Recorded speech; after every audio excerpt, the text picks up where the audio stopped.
Welcome to Election Recon. This is another weekday election update.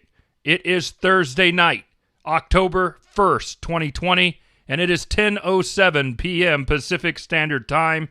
It is a late one here that we're putting together. It's been a very long day out on the campaign trail for those of us here at Election Recon for our various campaigns that we're affiliated with.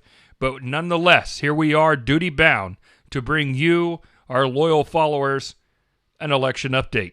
So without further ado, let's get right into it. For the presidency of the United States, a national poll out from CNBC and Chains Research, a Democrat-affiliated organization. Joe Biden plus 13, 54-41.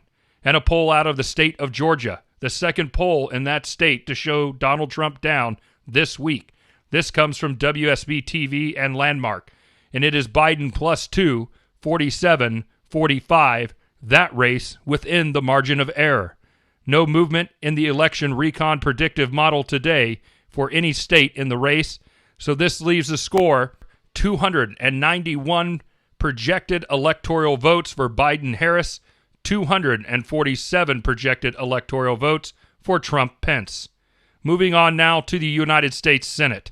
First, a poll out of Iowa where Democrat challenger Teresa Greenfield is taking on Republican incumbent Senator Joni Ernst. This poll from WHO-TV Channel 13 has Greenfield up plus 12, 51, 39 in the Democrats' favor. And a poll out of New Hampshire where the challenger Messner is taking on incumbent Democrat Senator Shaheen. This poll has Shaheen up 13, 54, 41. No movement in the election recon predictive model today either for the United States Senate. This keeps our projected scoreboard at 51 projected Senate seats for the Democrats, 49 for the Republicans. Moving to the United States House of Representatives. No polls, no model shifts today.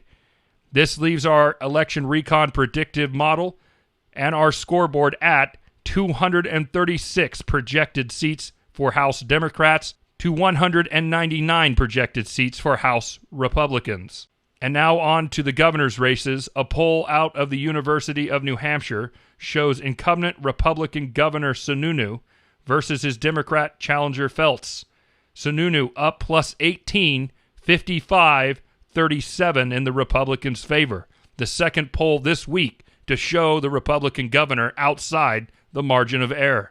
No model shifts today in the election recon predictive model for governors. This leaves our projection scoreboard at 27 governor's mansions projected for the Republicans, 23 projected for the Democrats. Now moving on to the state legislative races across the country first, taking a look at state legislature upper houses or unicameral chambers. No polling and no model shifts today for our election recon predictive model. This leaves the scoreboard at 29 upper chambers projected for the Republicans, 21 for the Democrats. And now looking at state legislative lower chambers. Again, no polling and no model shifts today for the election recon predictive model. This leaves the scoreboard still at 27 lower chambers in control for the Republicans and 22 projected to be in control for the Democrats.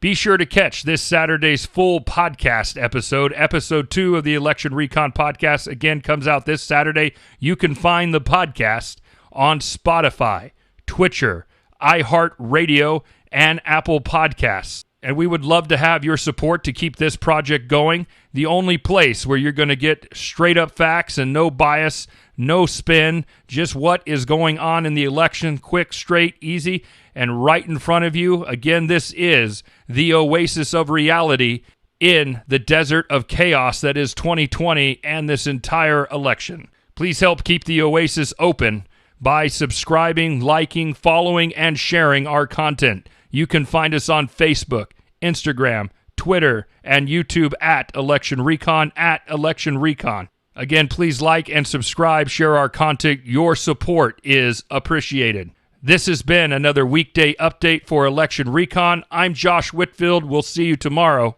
Good night.